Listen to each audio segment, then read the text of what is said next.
بسم الله الرحمن الرحيم الحمد لله رب العالمين والصلاة والسلام على سيدنا محمد أشرف النبيين والمرسلين وعلى آله وصحبه أجمعين. La problématique que nous allons traiter aujourd'hui est celle qui se pose ainsi.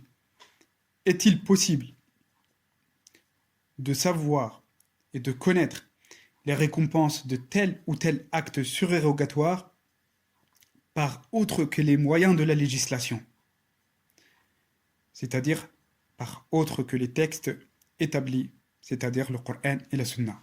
Cette question est une question non pas spécifique à la tariqa tijaniya, mais une question générale qui concerne tous les awliya dans leurs turuq et dans leurs awrad et dans les bénéfices et les propriétés et les récompenses, etc., qui se rattachent à leur voix, à leur awrad, leur litanie, à leur ahsab, etc.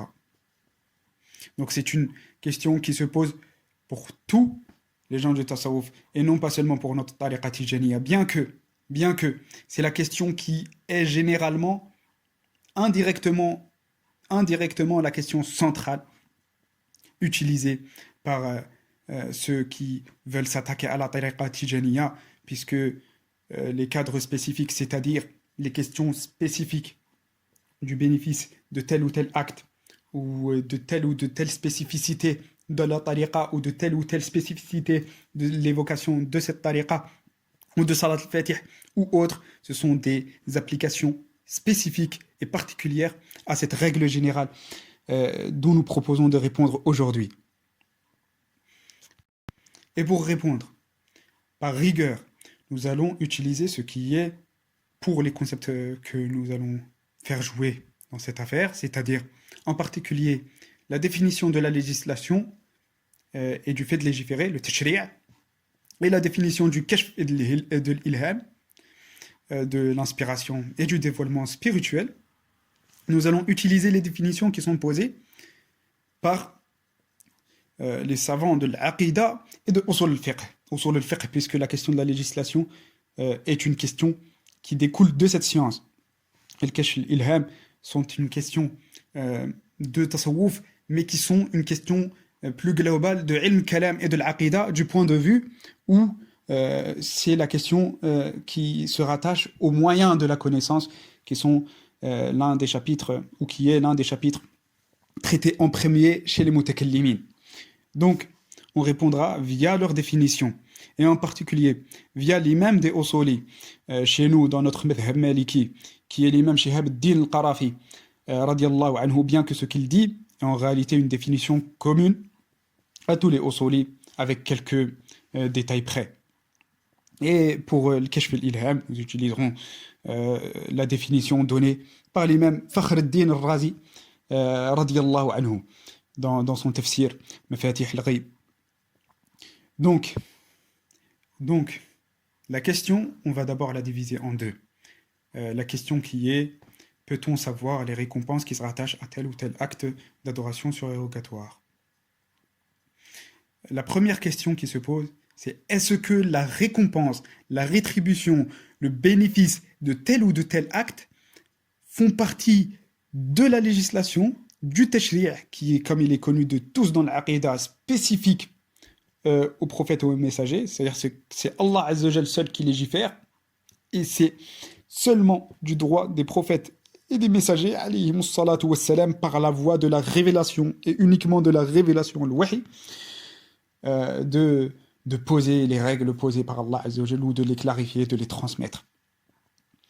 Donc, est-ce que les récompenses font partie de cette législation ou pas? Pour savoir, il faut d'abord définir la législation, et c'est là où on va demander à l'imam Shihab ad-Din al-Qarafi, dans son livre Sharh Tanqih al-Fusul, l'explication de Tanqih al-Fusul, dans le premier chapitre, qui est le chapitre des terminologies, où il dit, troisième fasl, 13e fasl après le 10e, 13e fasl, où il dit الحكم الشرعي هو خطاب الله تعالى القديم المتعلق بأفعال المكلفين بالاقتضاء والتخيير. Le jugement légal, shar'i, est le discours prééternel d'Allah Azza wa Jal, relatif aux actes des personnes responsables, des mukallaf, soit par une demande avec obligation, soit par un choix qu'il leur donne. D'ailleurs, entre parenthèses, l'imam al-Qarafi dit un peu plus loin, dans ce 13e fasl, Inni taba'tu fi hadha al-haddi l'imam Fakhr ad-Din, rahimahullah, il parle de l'imam al-Razi, ma'anni ghayyartu bi ziyadati fi qawlihim al-qadim. Qu'en fait, cette définition, il l'a pris de l'imam Fakhr ad-Din al-Razi en rajoutant seulement al-Qadim, disant que ce discours d'Allah Azza wa Jal est prééternel pour le séparer des jugements qui sont donnés par les fuqaha et qui sont des jugements apparus pour indiquer ce jugement éternel.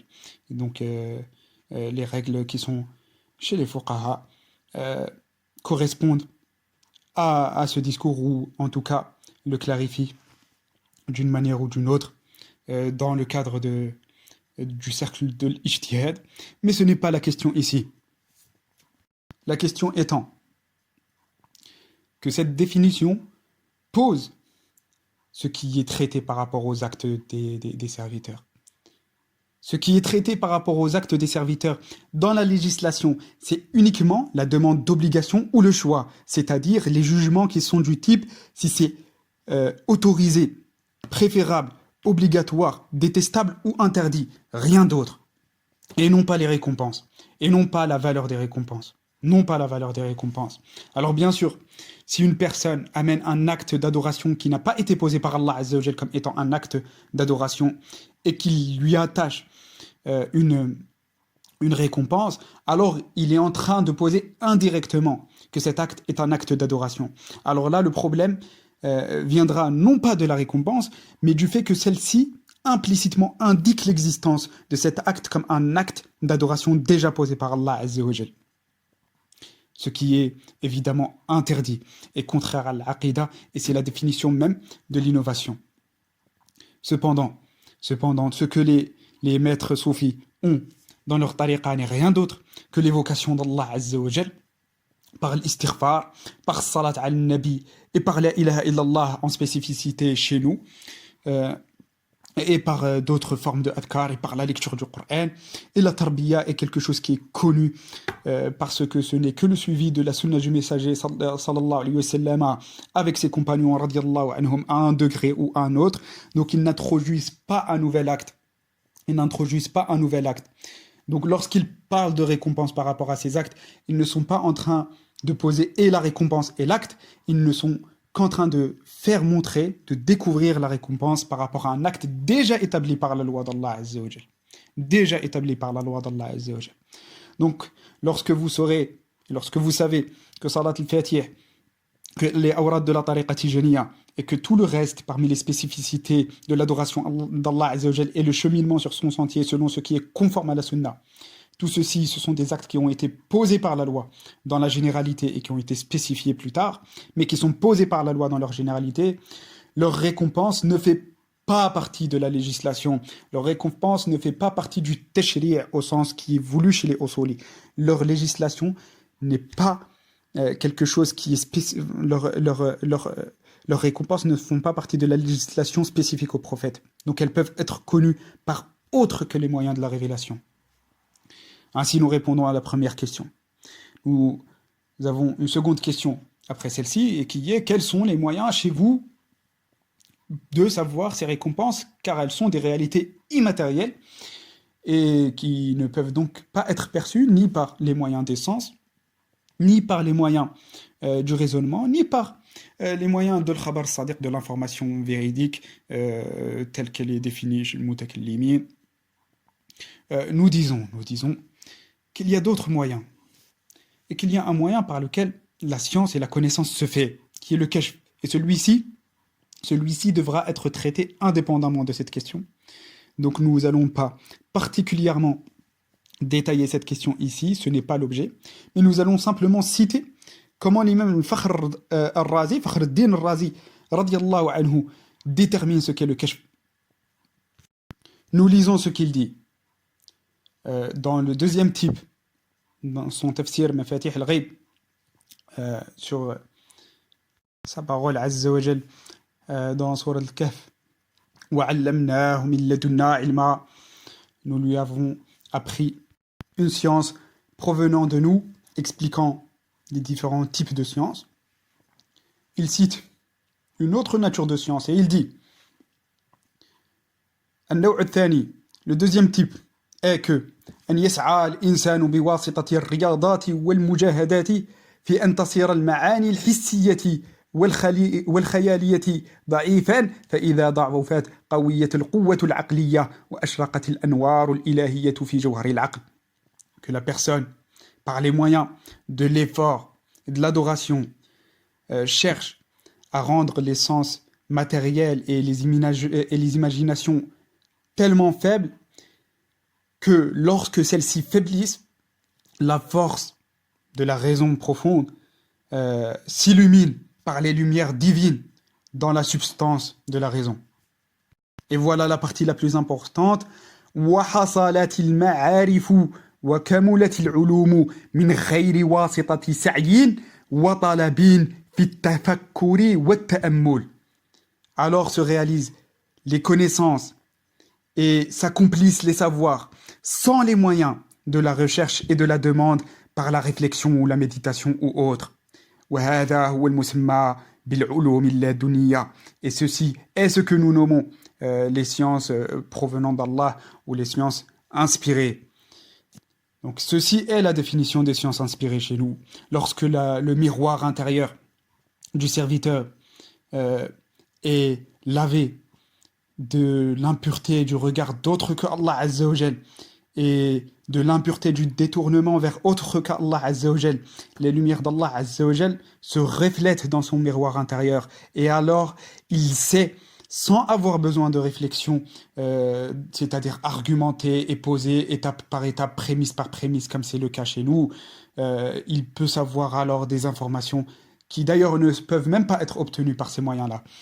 Et les récompenses des actes peuvent faire partir de ces connaissances. Les récompenses de tels actes, lorsque la pureté intérieure permet le reflet des lumières de la connaissance, y compris la connaissance des propriétés qu'Allah Azza wa Jal a établies pour les actes, peut se réaliser pour cette personne. Et c'est établi chez nous. Et c'est un point où il n'y a aucune divergence chez Ahl Sunnah wal Jama'a. Alors dès lors que ceci est su, dès lors qu'il est su que les récompenses ne font pas partie en tant que telles de la législation spécifique aux prophètes, alayhimus salatu wassalam, et que ces informations, ces propriétés peuvent être connues par les moyens inhabituels du dévoilement et de l'inspiration, alors il n'y a aucune voie de la critique et de la négation de ce que les awliya, dont on ne doute pas de la pureté intérieure, ont obtenu par cette voie-là et ont su par rapport à leurs récompenses. Et leurs propos sont fiables et leurs informations sont véridiques. Voilà la réalité. Voilà la réalité sur le plan. Et nous avons évidemment pas utilisé, bien que nous avons les livres des gens du Tasawwuf qui décrivent encore plus profondément ce qu'est la réalité de ce kashf et ce qu'est la réalité de cet ilham, etc.